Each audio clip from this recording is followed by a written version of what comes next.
Jonathan Lee Riches investigates. There's something very fishy going on with the Moscow, Idaho case. Something smells fishy when it comes to this tragedy. And I say that because a lot of misinformation out there, a lot of contradicting information with this case. From the beginning,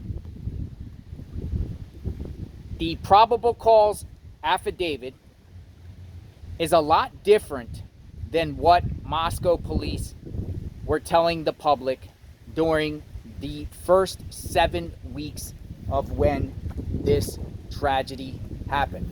A lot of different information. For instance, remember, police would put these daily or every few day updates that they would put on their Facebook page, and we're talking about Moscow police. And they said that the two surviving roommates, Dylan Mortensen and Bethany Funke, they were asleep downstairs.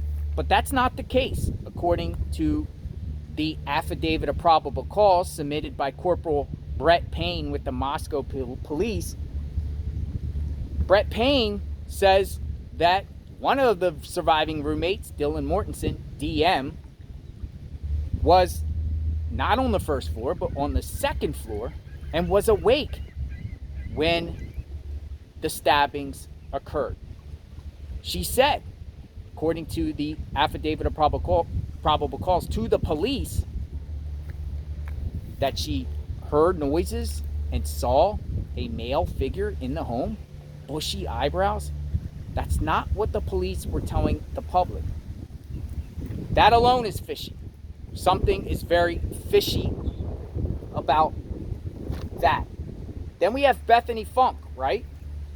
And the affidavit of probable cause says that Bethany Funke told police that Ethan and Xana were at the Sigma Chi party to after 1 a.m.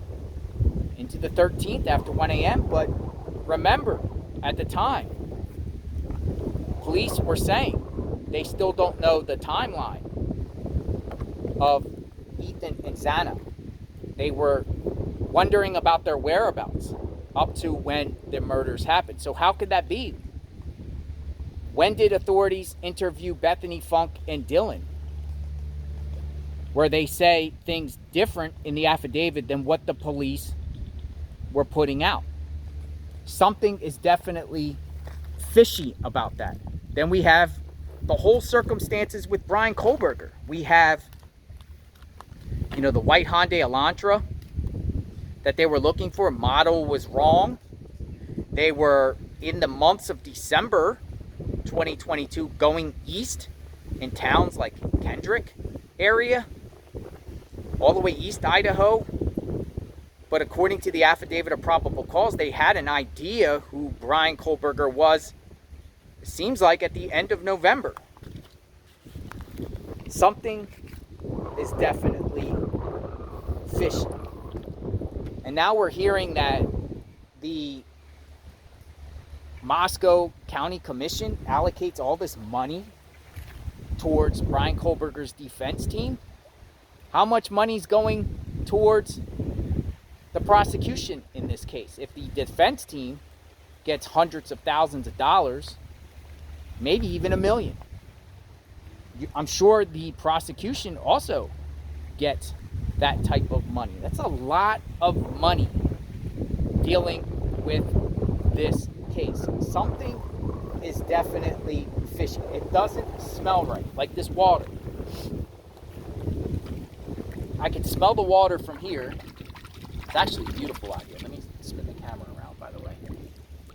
This is on the west coast of Florida. It's actually beautiful out here. This is like a channel inlet that goes in. But it does smell fishy out here, just like the Bryan Kohberger case. Look at the reflection.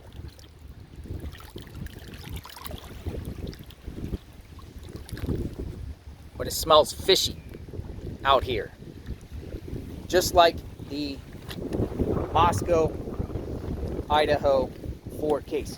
What, if anything, smells fishy to you? Those are some things that I can think of, but I'm constantly brainstorming about this case, and a lot of things don't smell right. Like Bryan Kohberger,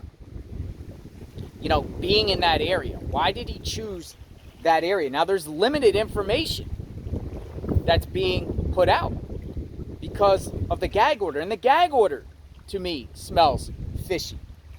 It's like unprecedented, but it seems like lately in this country with other high-profile cases like the Richard Allen, these judges just want to create their own precedent and create their own rules and say people can't talk about cases, where the Constitution, that I feel, that allows you to do that and should be able to do that. First Amendment. Maybe that's a difference in judicial philosophy with these cases. There's a couple types of judges out there. There's constitutional judges, and there's progressive judges that want to, interpret the law how they feel it should be, instead of actually following Constitution precedent. So that, to me, is fishy. Unless I'm wrong. Do you think I'm wrong when I say that? Do you think gag orders should be in play? Just a lot of fishy, smelly. It just doesn't smell right. It doesn't pass the smell test with me. Just like if you went to a beach or a swamp or even farmland. It doesn't smell right on farmland. Cow manure, pasture and fields, the icky smell. I mean, the beaches are nice. It just doesn't smell right. But I am covering this case. What is your thoughts? What smells fishy to you about the Moscow, Idaho 4 case? Maybe it smells like roses to you. Maybe everything smells correctly. But to me, I have a bitter smell when I analyze this case. Let me walk over here to this beautiful seawall. Let me show you the seawall. There's a seawall here. Look at this. Isn't that beautiful? Beautiful, but it smells icky. Like, it smells like crabs. It smells like seaweed. It smells like that type of icky plants. Red tide, too, exists here. The Moscow case smells like red tide. What else is going to come out of this case, if at all? Look at the boat. Look at this cool boat.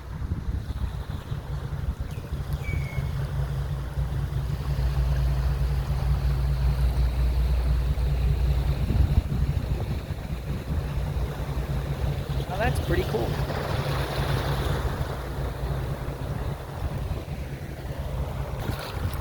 There's the boat.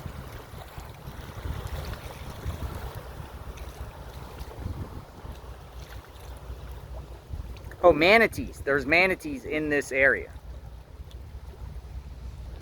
Dylan Mortensen, Bethany, Funke. Something doesn't smell right. Something smells fishy. Subscribe to my channel. Like, hit the notification button. I am covering the Moscow, Idaho 4 tragedy. I want to know your thoughts.